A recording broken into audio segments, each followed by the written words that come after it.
Cakap pasal kanser tak boleh makan gula putih. Orang ada kanser yang disalahkan, gula putih disalahkan. Salah gula. Genetik kita tolak tepi. Memang strong study genetik ada kaitan dengan kanser. Pun kanser pun kadang-kadang dia pilih bangsa. Contoh macam kanser parut. Kalangan rakyat Malaysia ni bangsa mana paling banyak kena kanser parut? Ini kokok study bangsa Cina, ikuti bangsa Melayu dan bangsa India.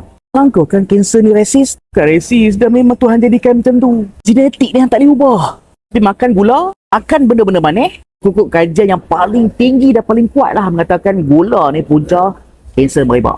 Review meta-analysis. Kerana minuman yang tinggi dengan gula memang meningkatkan risiko kolorektal, pancreatic cancer. Apa pasal kanser suka gula? Gula tu sumber tenaga. Glucose tu. Gula adalah sumber tenaga bagi sel sihat, sel normal dengan sel kanser.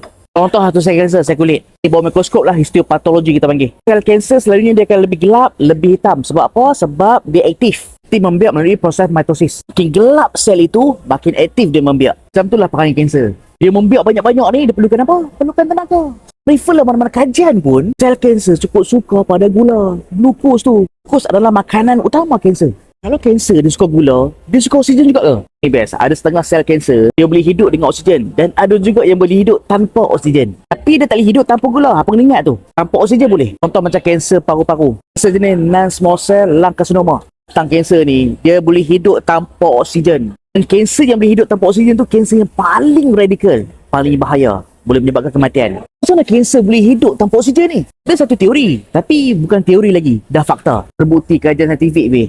Teori tu kita panggil Weber effects. Kanser sel dia makan glukos tanpa oksigen, dia hasilkan fermentation.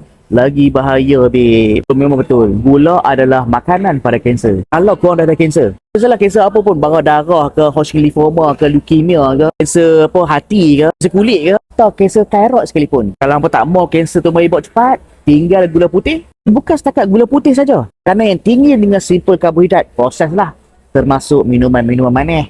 Tolong tinggal, tolonglah. Tetapi nasi walaupun gula, dia tidak bahaya, tidak menyebabkan kanser merebak. Kena faham, gula putih adalah simple karbohidrat. Kalau simple karbohidrat, proses pula tu ada bleaching, ada anti-caking. Kalau nasi putih adalah kompleks karbohidrat. Apa beza kompleks karbohidrat dengan simple karbohidrat? Dan cerita simple karbohidrat tak boleh meroketkan gula dalam darah. Dan kalau kompleks karbohidrat melambatkan gula spike dalam darah. Maksudnya bila makan benda yang simple karbohidrat, cancer cell senanglah makan gula. Guna gula dalam darah hang tu untuk divide. Compare dengan kompleks karbohidrat, dia lambat naik gula dalam darah. Secara tidak langsung, cancer cell lambatlah nak guna gula tu. Bila lambat guna gula, apa jadi? Lambat membesar, lambat metastasis ataupun merebak.